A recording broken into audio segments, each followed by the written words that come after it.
Hello everyone. Today we are going to study a lesson from Standard 12th English text Yuvak Bharati entitled An Astrologer's Day. This lesson has been penned down by a famous writer R.K. Narayan. This story tells us how the awkward situations force a young boy turn into an astrologer. The thought of homicide lies very heavy on his heart for many days. It pricks his conscience for a long time. But towards the end of the story, we come to know how he is relieved of this. But before going into the details, let us meet the author first. R.K. Narayan is one of the best known novelists among Indian English writers. He is the author of 14 novels, 5 volumes of short stories, a number of travelogues, and a memoir, My Days. He created the imaginary town of Malgudi with realistic characters in a typically Indian setting. He portrays the peculiarities of human relationships and the everyday Indian life with unoffending irony. His writing celebrates the humor and energy of ordinary life in a simple style. The characters of his fictions remind the readers of their next-door neighbors. His novel, The Guide, won him the Sahitya Akademi Award, and the movie based on this novel also won many awards. He was also a recipient of the civilian honor Padma Bhushan and Padma Vibhushan. Some of his famous books include The English Teacher, Mr. Sampath, Waiting for the Mahatma, Swami and Friends, An Astrologer's Day and Other Stories, Malgudi Days, etc. Now let us start the lesson, children. This is a story of a young boy who, due to some reason, has to run away from his native place, and eventually he turns out to be an astrologer. How that mystery is unfolded towards the end of the lesson. Here we start. Punctually at midday, he opened his bag and spread out his professional equipment, which consisted of a dozen cowrie shells, a square piece of cloth, obscure mystic charts on it, a notebook, and a bundle of Palmyra writings. Here we are talking of our astrologer. Punctually means every day at a particular time. At midday, he used to come to a particular place in a downtown place, and then he would sit there, open his bag, and spread out his professional equipments. Whatever he required to carry out his business of an astrologer, he would take out all those things out, which included a dozen cowrie shells, then a piece of cloth with some charts on it which were unintelligible to ordinary people, which common people could not understand easily. Then he had a notebook also, and he had a bundle of Palmyra writings also. Palmyra writings means the palm leaves on which some writing was done, and he had a bundle of that. His forehead was resplendent with sacred ash and vermilion. He used to apply sacred ash, which we call vibhuti, and vermilion means sindur. So he would apply these on his forehead, and therefore with these his forehead would appear very bright, and his eyes sparkled with a sharp abnormal gleam, and his eyes would shine with an abnormal gleam. There was an abnormal shining in his eyes, which was really an outcome of a continual searching look for customers, but which his simple clients took to be a prophetic light and felt comforted. His eyes would sparkle whenever he would spot someone whom he would find coming towards him. Why would his eyes sparkle? Because then he would feel that he is getting perhaps a customer. Okay, and therefore his eyes would shine out of joy. But unfortunately, our gullible common people. Gullible means who are easy to be cheated. Okay, so such common people, whenever they would look at him, his eyes would gleam, thinking that he is getting a future customer. But the simple commoners would think that there is a particular shining in his eyes, and therefore they would take this to be a prophetic light. They would think that he is a prophet, he is a soothsayer, and therefore his eyes have that gleam, and then the people would feel comforted. They would feel that we have arrived at a very proper person. The power of his eyes was considerably enhanced by their position. The power of his eyes was increased by the position. Why? Because they were placed between the painted forehead and the dark whiskers which streamed down his cheeks. Their eyes were positioned between his resplendent forehead, shining forehead, and the dark whiskers and the dark mustache. And therefore, this position of his eyes would get the benefit of attracting people towards himself. Even a half-wit's eyes would sparkle in such a setting. Even if a fool would be there, prepared like this, posing himself to be a prophet or a soothsayer, then his eyes also would sparkle. His eyes also would have the same shining as this astrologer's eyes had. To crown the effect, he wound a saffron-colored turban around his head. And this is a common belief amongst the people that if we find someone wearing saffron-colored clothes or a saffron-colored turban, then we automatically tend to feel that he is a pious person.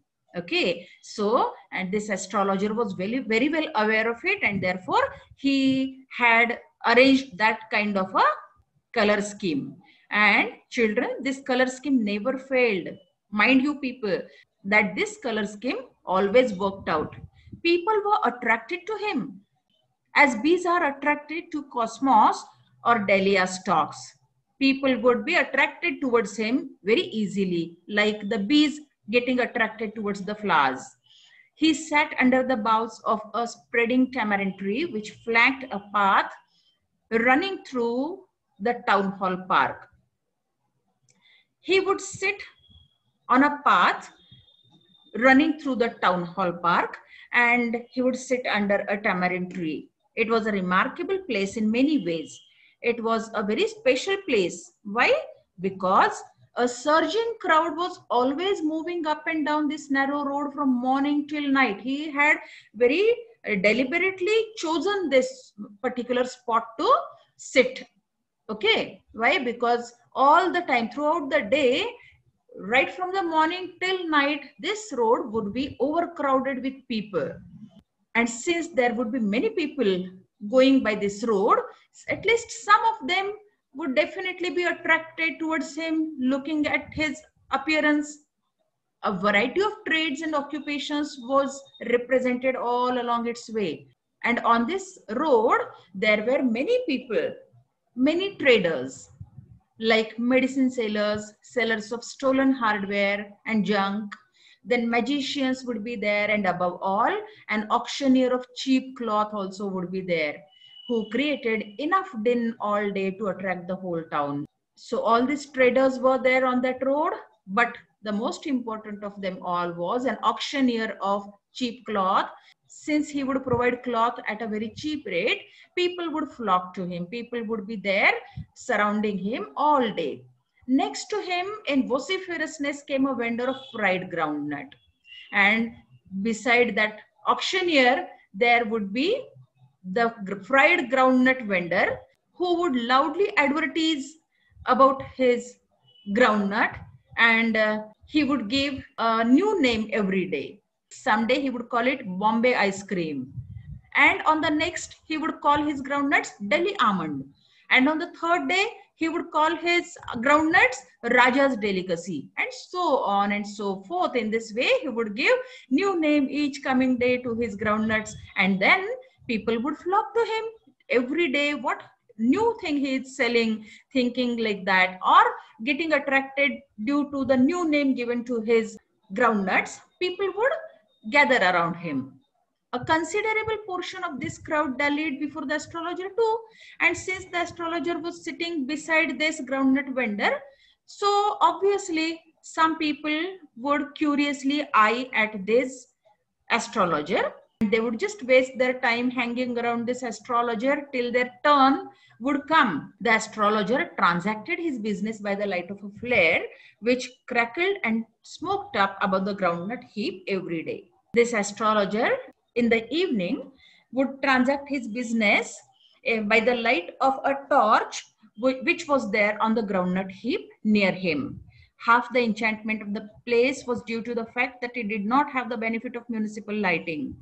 Since this place had no municipal lighting, these vendors, they needed to have their own lighting system, and therefore they had to carry torches or flares along with them.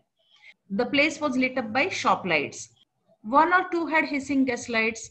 Some had naked flares stuck on poles.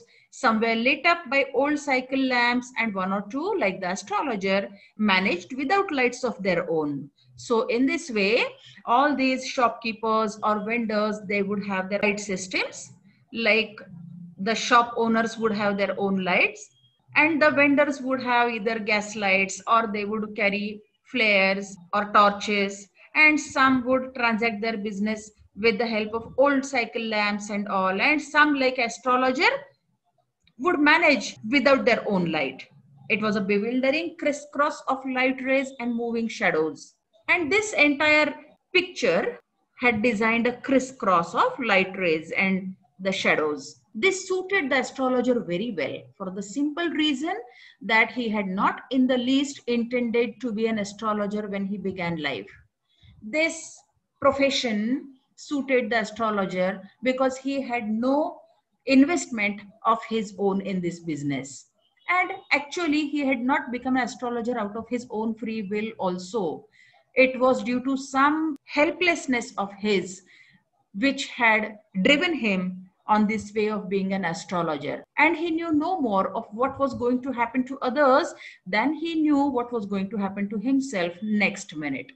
He had not studied astrology actually, and therefore what is going to happen with the person ahead of him, he was least aware of this, as he did not know what was going to happen to him the very next minute. He was as much a stranger to the stars as were his innocent customers. His innocent customers did not know anything about the astrology. He also didn't know anything regarding astrology. Yet he said things which pleased and astonished everyone.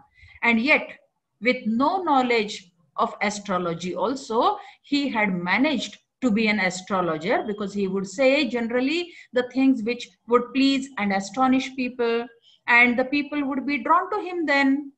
That was more of a matter of study, practice, and shrewd guesswork.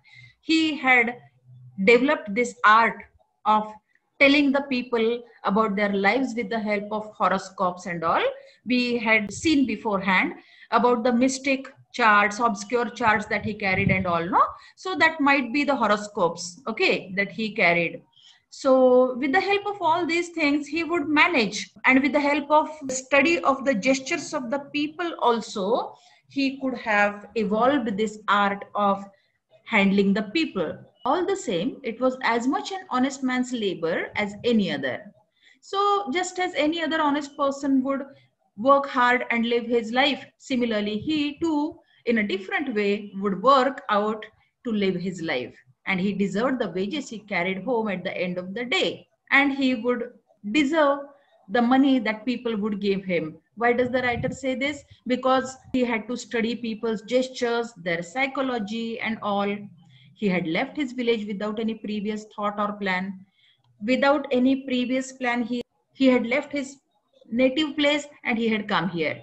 If he had continued there, he would have carried on the work of his forefathers, namely tilling the land, living, marrying, ripening in his cornfield and ancestral home. Had he not left his native place, then he too would have fallen into the line of his forefathers, like cultivating the land, marrying, and living in his ancestral home.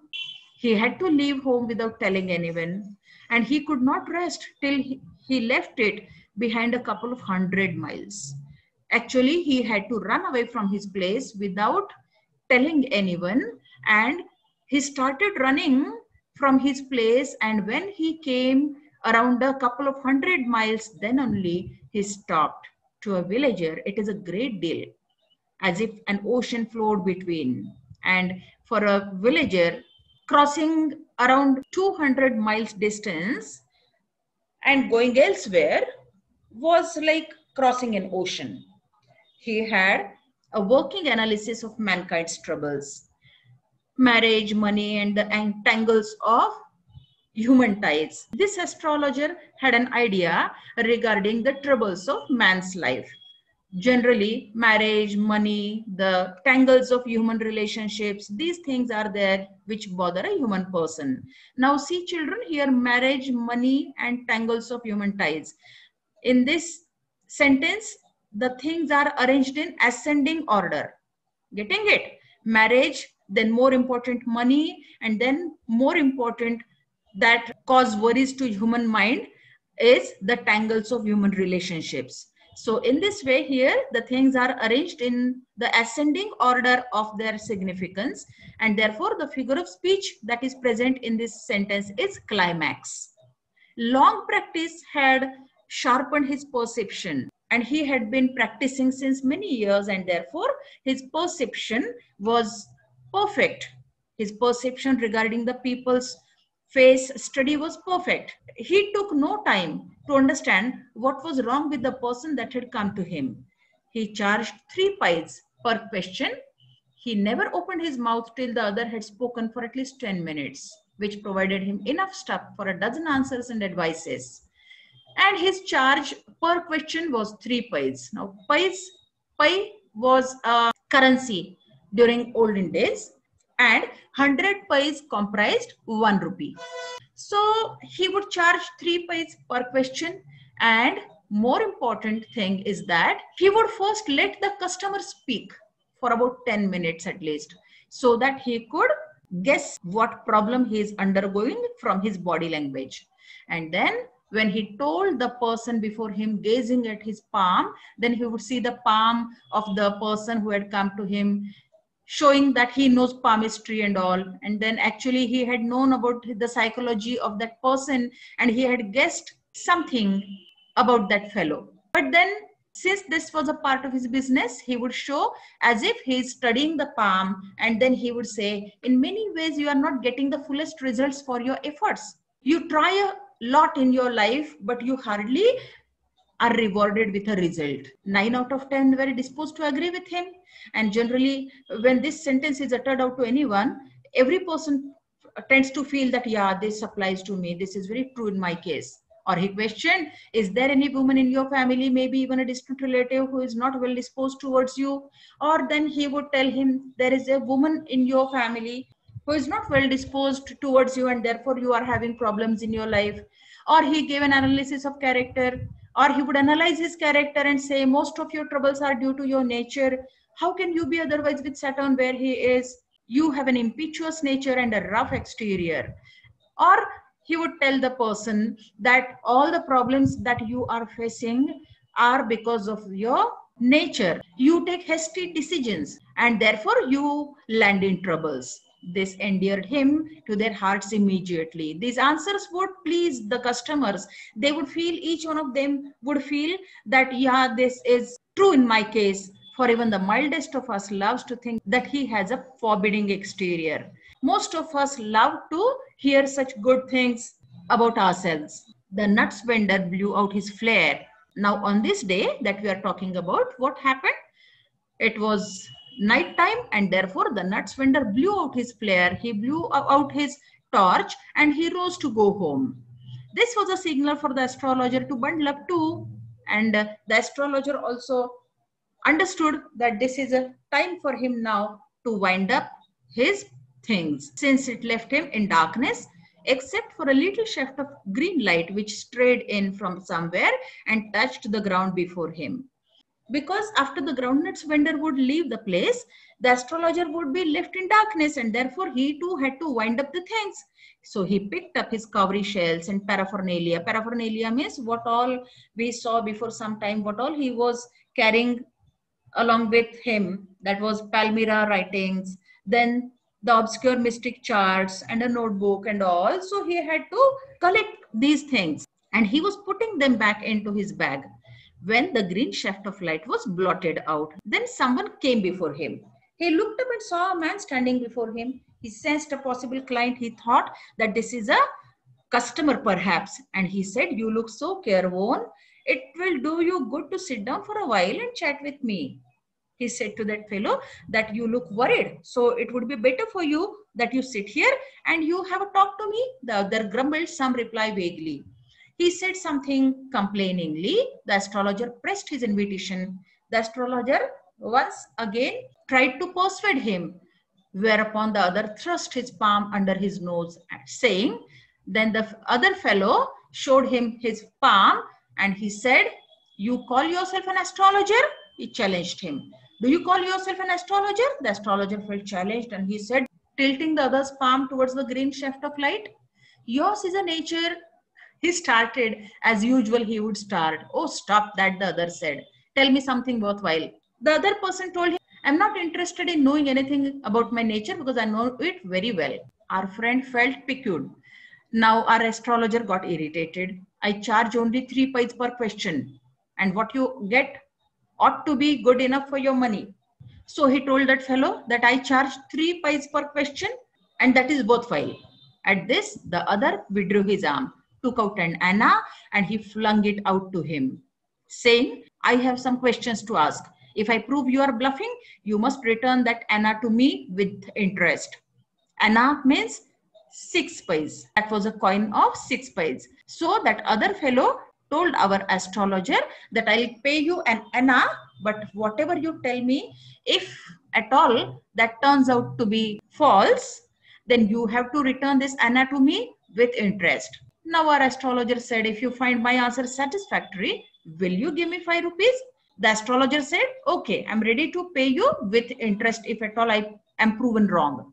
But if I am proven right, will you give me 5 rupees? That other fellow denied. "Or will you give me 8 annas? Then the astrologer asked him, "If not 5 rupees, will you give me 8 annas? "All right, provided you give me twice as much if you are wrong," said the stranger. He said, "Okay, I'll give you 8 annas, but if you are proven wrong, then you have to give me double the amount back." This pact was accepted. After a little further argument, they bargained and finally the deal was done.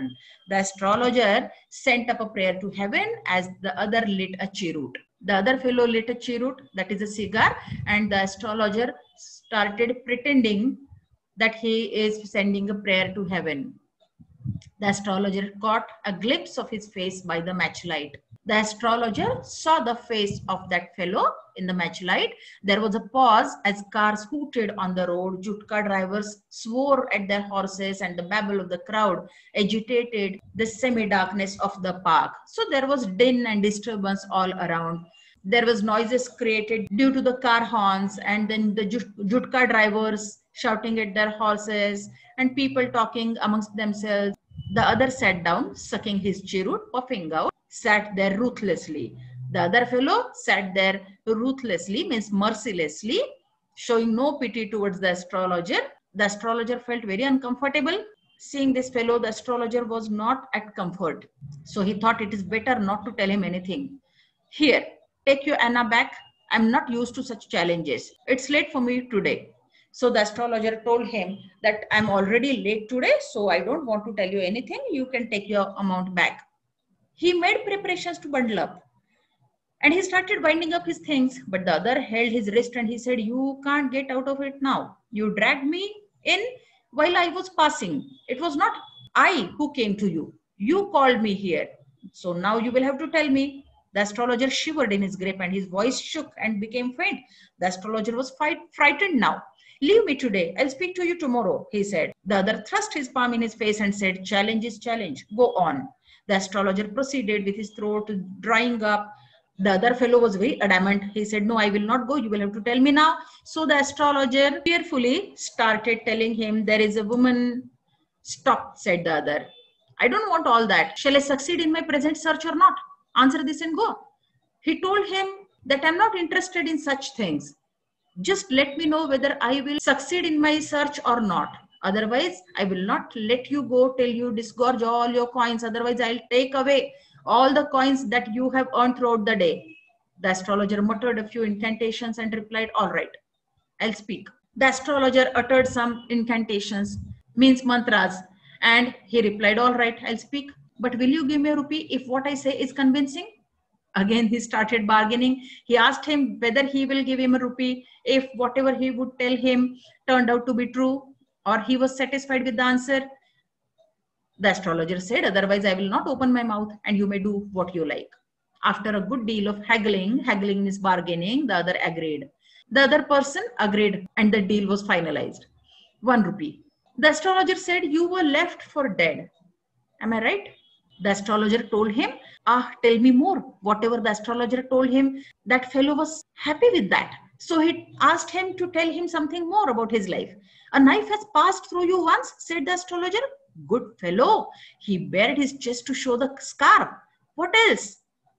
The astrologer told him that someone had stabbed you once upon a time, and the fellow was happy to hear this, and he even showed him the scar on his chest. And then you were pushed into a well nearby in the field. You were left for dead. The astrologer told him that someone had pushed you into a well because he thought that you were dead. I should have been dead if some passerby had not chanced to peep into the well, exclaimed the other, overwhelmed by enthusiasm. The other fellow told him that that's true. I am alive only because some passerby had peeped into the well and found me there. When shall I get at him? He asked, clenching his fist. He was very eager to find that fellow. So he asked him, where can I find him? In the next world, answered the astrologer. And the astrologer told him that he is dead. He died 4 months ago in a far-off town. You will never see any more of him. The other groaned on hearing it. When the other fellow came to know that he is dead, he was dissatisfied. The astrologer proceeded, Guru Nayak. You know my name, the other said, taken aback. Taken aback means shocked. The other person was shocked to see that the astrologer knew his name. The astrologer said, as I know all other things, Guru Nayak, listen carefully to what I have to say. Your village is 2 days' journey due north of this town. Take the next train and be gone. I see once again great danger to your life if you go from home. The astrologer told him that if you want to stay safe, you will have to go back to your village immediately, because if you hang out at any other place, then there may be a great danger to your life. He took out a pinch of sacred ash and he held it to him. Rub it on your forehead and go home. Never travel southward again and you will live to be 100. So the astrologer told him that you don't have to come southwards again. If you do that, you will definitely live for 100 years. Why should I leave home again? The other said reflectively. The other thought and asked him, why should I leave my home once again? Because I was only going away now and then to look for him and to choke out his life if I met him, because I only wanted to kill that fellow and therefore I was in search of him. He shook his head regretfully. Penitently, he shook his head because he was not happy that the other person had died. He has escaped my hands. I hope at least he died as he deserved.